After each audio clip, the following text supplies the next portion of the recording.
மேயரை பிடிக்கவே முடியலையே, எங்க போனாங்க? வராங்க. மேடம் வணக்கம் மேடம். வணக்கம். இந்த மழை காலத்துலலாம் வந்து மக்களுக்காக பொதுக்குழு கூட்டம் கூட்டி இதெல்லாம் பண்ணணும், வடிகால் வந்து இந்த ஏரியால இருக்கணும், மழை தண்ணி போகணும் அப்படின்னு சொல்லிட்டு நிறைய விஷயங்கள் பண்ணுவீங்கல்ல. குளிர்காலம் ஆரம்பிச்சிச்சு, ஏதாவது பண்ண போறீங்களா?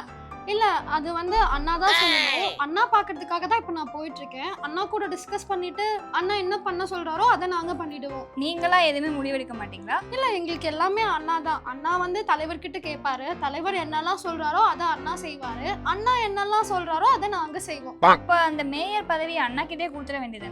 இல்ல, இப்போ இந்த வருஷம் மட்டும்தான் நான் மேயரா இருப்பேன். அடுத்த தேர்தல் வந்துருச்சு அப்படின்னா நான் எம்பி ஆயிடுவேன். அதனால இது ஒரு தடவை மட்டும் நான் இருந்துக்கிறேன்.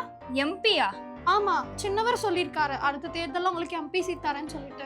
எம்பி சீட் தரேன்னு சொல்லிருக்காரா? எம்பிக்கு ஃபுல் ஃபார்ம் தெரியுமா உங்களுக்கு? தெரியும். என்னது? எம்பினா மத்திய பிரதேஷ். மத்திய பிரதேஷா? அதுதான் எம்பி சொல்லுவாங்க. இப்போ நீங்க எங்க போறதா சொன்னீங்க? இப்போ நான் வந்து அண்ணாவை பாக்குறதுக்காக அண்ணா வீட்டுக்கு தான் போறேன். அண்ணா கூட டிஸ்கஸ் பண்ணிட்டு அடுத்து என்ன பண்ணலாம்ன்றத நாங்க பிளான் பண்ணி. சரி, நான் இங்கேயே வெயிட் பண்றேன், போய் டிஸ்கஸ் பண்ணிட்டு வாங்க. ஓகே. எம்பிக்கு ஃபுல் ஃபார்ம் தெரியாதெல்லாம் மேயர்